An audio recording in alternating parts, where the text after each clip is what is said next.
Hello everyone, this is Utkarsh Shukla from Utkarsh education. 28 March current affairs के इस video में आप सभी का स्वागत है। अब आइए बिना टाइम वेस्ट किए पढ़ना शुरू करते हैं। सुशील रिंकू नाम ज़्यादा ज़रूरी नहीं है, पर एक बहुत ही इम्पोर्टेंट चीज़ इनके बारे में आप समझिए कि पहली बार कोई सिटिंग एमपी टिकट मिलने के बाद भी पार्टी बदल रहा है। ये घटना पहली बार हुई है। ये आपके जालंधर के सांसद हैं। आपने इन्हें दोबारा टिकट भी दिया है, पर फिर भी ये बीजेपी में शामिल हो गए हैं। ठीक है। अगली बात, हमारे यहाँ जैसे डीवाई चंद्रचूड़ साहब हैं, जो हमारे सुप्रीम कोर्ट के जस्टिस हैं, वो सबको ऐसी तैसी करते रहते हैं, गरियाते रहते हैं और सब सुनते भी। पाकिस्तान में उल्टा हो रहा है। इस्लामाबाद हाई कोर्ट के 6 जज, जो उनकी सर्वोच्च न्यायिक परिषद है, उसके पास गए शिकायत लेके कि आईएसआई के लोग हमको धमकाते हैं, हमारे बच्चों को उठाने की धमकी देते हैं कि हमारे हिसाब से डिसीजन लो। तो अब बताइए हम क्या करें। ये हाई कोर्ट के जज बोल रहे हैं। आप लोगों ने अपने यहाँ के हाई कोर्ट में कभी आप गए नहीं होंगे, पर उनकी ऑनलाइन रूलिंग ही देख लीजिए। डीएम, एसपी, विधायक, सांसद सब चुपचाप खड़े होते हैं हाई कोर्ट में। ठीक है, ये दम है हिंदुस्तान की डेमोक्रेसी का। अगली छोटी सी खबर सुनिए। 25 शेयरों के लिए कुछ ब्रोकर्स को बीएसई और एनसीआर से T+0 सेटलमेंट की सुविधा दे रही हैं बीटा वर्जन के तौर पे। अब आपको चीज़ें इसमें मैंने बोली, आपको समझ में आनी चाहिए। वो क्या है पहले समझिए। T+0 सेटलमेंट क्या है। T means transaction. मैंने आज जो शेयर खरीदा है किसी विशेष कंपनी का, उससे संबंधित जो ट्रांजैक्शन हुए हैं वो मेरे यहाँ मेरे अकाउंट में, जो ट्रेडिंग का अकाउंट है, उसमें एक दिन बाद उसकी क्लियरेंस मिलती है। अगले दिन एक दिन लगता है उसको सेटल होने में, क्योंकि हम नहीं चाहते कि मार्केट हमारा बहुत ज़्यादा वोलाटाइल लगे कि एकदम से 25 आए और अगले सेकंड 25 चले गए, फिर अगले सेकंड 30 आए और 50 चले गए। सभी ऐसे एकदम तुरंत ही सेटलमेंट होने लगेगा तो वोलाटिलिटी दिखने में बहुत ज़्यादा लगने लगेगी, जिससे हमारा मार्केट अनस्टेबल दिख सकता है। हालांकि ऐसा होता नहीं, इसीलिए एक दिन देते हैं कि भैया सुबह जो करना है कर लो, सेटलमेंट सबका शाम को होना है। ये सुविधा है जिसको हम T+1 बोलते हैं, जो हिंदुस्तान में है, यूरोप के कुछ देशों में है, बाकी और कहीं नहीं है, यूनाइटेड स्टेट्स में भी नहीं है।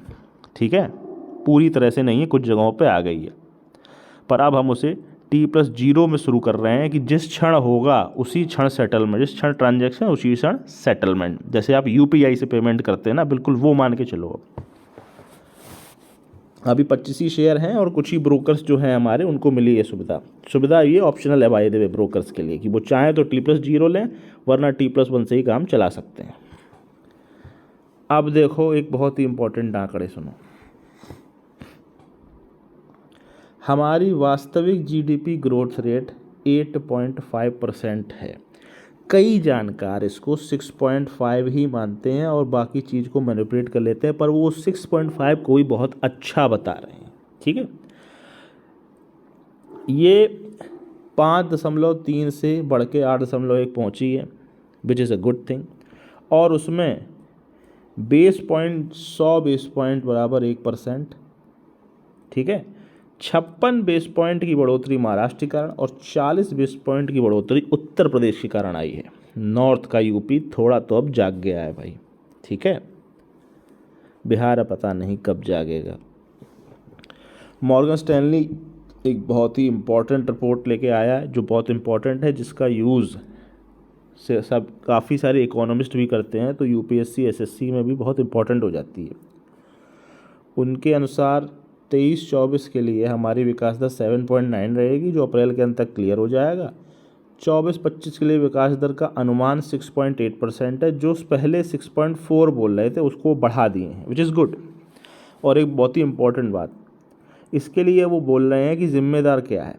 6.4 से बढ़ा के 6.8 उन्होंने किया है क्योंकि गवर्नमेंट ने इंफ्रास्ट्रक्चर पे खर्चा ज़्यादा किया है, उनके अनुमान से ज़्यादा किया है। ठीक है, एक बहुत ही इम्पोर्टेंट बढ़िया एनेक्डोट याद रखना, हमारी जीडीपी का ना 60% हमारे दम पे आता है। उसमें आयात निर्यात और दूसरी दुनिया की चीज़ें कम हैं। 60% की जिम्मेदारी हिंदुस्तान खुद उठाता है। चाइना के साथ ऐसा नहीं है, उनकी खपत कम है, एक्सपोर्ट ज़्यादा है, जिससे दुनिया का पैसा उनके यहाँ आया और वो अमीर बन गए, पर हमारे यहाँ खपत के कारण भी अधिकतर पैसा हमारे यहाँ रहता है। ठीक है। आओ अब केजरीवाल साहब, जिन पे 25 प्रकार के ईडी और कोर्ट और हर सेकंड नई खबर आ रही है, उसमें हमें ज़रूरी जो चीज़ है वो ध्यान रखो भैया। जेल से सरकार चलने का पिक्चरों में सब देख लिया, असली में क्या रूल है वो समझो। जो जेल नियमावली है हिंदुस्तान की, उसमें जो जेल में होता है वो जेल में बैठकें नहीं कर सकता, फाइलें नहीं बनवा सकता और मीटिंग नहीं कर सकता। ये नियम बने थे भगत सिंह के कारण।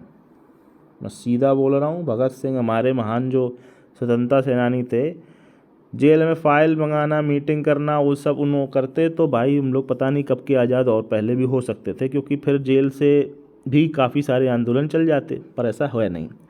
तो ये जो जेल नियमावली है ना, ये हमारे स्वतंत्रता सेनानियों के खिलाफ बनाई गई थी, जो आज तक चल रही है बाय द वे, कि कोई भी बैठक फाइल मीटिंग कुछ नहीं कर सकता। अब भाई तुम ये सब नहीं करोगे तो सीएम वाले काम कैसे करोगे?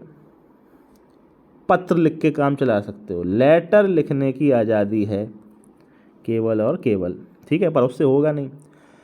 तो बाकी सब लोग सोच रहे थे तो राष्ट्रपति शासन लग जाएगा क्या? नहीं, राष्ट्रपति शासन केवल तब लगेगा जब किसी राज्य में या तो बहुमत सिद्ध ना हो रहा हो, सशस्त्र विद्रोह की घटना हो गई हो, या फिर संवैधानिक संकट आ गया हो। अब संवैधानिक संकट अभी आया नहीं है, पर अगर काफ़ी समय तक सीएम अनुपस्थित रहे तो जो काम है वो रुक जाएंगे। काम रुकने से मतलब होता है कि सभी फाइल्स जिस पे दिल्ली का लेफ्टिनेंट गवर्नर साइन करता है, उसे वो सिर्फ सीएम के अनुमोदन पर ही साइन करता है। सीएम उसे फाइल भेजता है उसके लिए। अब सीएम तो, जैसा कि मैंने अभी क्या कहा, फाइल तो भाई खेल नहीं हो सकता, तो वो तो काम रुक जाएगा ना। तो वो काम जब तक रुका रहेगा तो धीरे धीरे बढ़ता रहेगा। वो जब ज़्यादा बढ़ जाएगा तब भारत सरकार उसे संवैधानिक संकट का दर्जा दे सकती है। केजरीवाल साहब उससे पहले अगर चाहें तो किसी और को सीएम बना दे, काम होता रहेगा, बात खत्म। अगली बात, 278 रन का टारगेट भाई सबको पता है, सनराइजर हैदराबाद ने बना दिया है। हमारे हार्दिक पांड्या के बहुत अपमान हो रहा है उस चक्कर में, नहीं होना चाहिए by the way, it's not his fault. आपने उसको पैसा दिया, आपने उसको कैप्टन बनाया, तब आप उसको गाली भी दे रहे हैं, ऐसा नहीं होता ना, मौका दीजिए। और देखिए विजय छेत्री है, सॉरी विजय छेत्री लिख दिया है मैंने, विजय छेत्री लैटिन अमेरिका का क्लब है उरुग्वे का कोलिन फुटबॉल क्लब, उसमें लोन पर गए हैं चेन्नई एफसी से खेलने के लिए, लैटिन अमेरिकी जो फुटबॉल लीग होती है उसमें। ऐसा करने वाले वो पहले खिलाड़ी हैं। ठीक है, हमारे और खिलाड़ी कई जगह खेल चुके हैं बीच बीच में, सुनील छेत्री सर भी खेल चुके हैं MLS में, जो मेजर लीग सॉकर है यूनाइटेड स्टेट्स का, वो बात नहीं है, लेकिन लैटिन अमेरिका में आज तक कोई गया नहीं था। तो विजय साहब गए हैं, तो ये याद रखिएगा। अगली एक बहुत इंपॉर्टेंट खबर, 90s के आसपास दिल्ली में बहुत दंगे हुए हैं, बम ब्लास्ट, कुछ काफ़ी हरकतें हुई थी, तो उसमें एक आतंकी संगठन बब्बर खालसा इंटरनेशनल पूरी तरह से संलिप्त पाया गया था, तो उस पर बैन लगा दिया था। और उसके एक आतंकी कुलविंदरजीत सिंह खनपुरिया को अब जाके सज़ा मिली है पूरी तरह से, कि हाँ भाई आप लिप्त थे और आपको सज़ा पूरी मिलेगी। ये छोटी सी खबरें आप समझिए आपने आज, आगे इसी तरह की खबरें और भी मिलती रहेंगी। चैनल से जुड़े रहें। धन्यवाद। जय हिंद।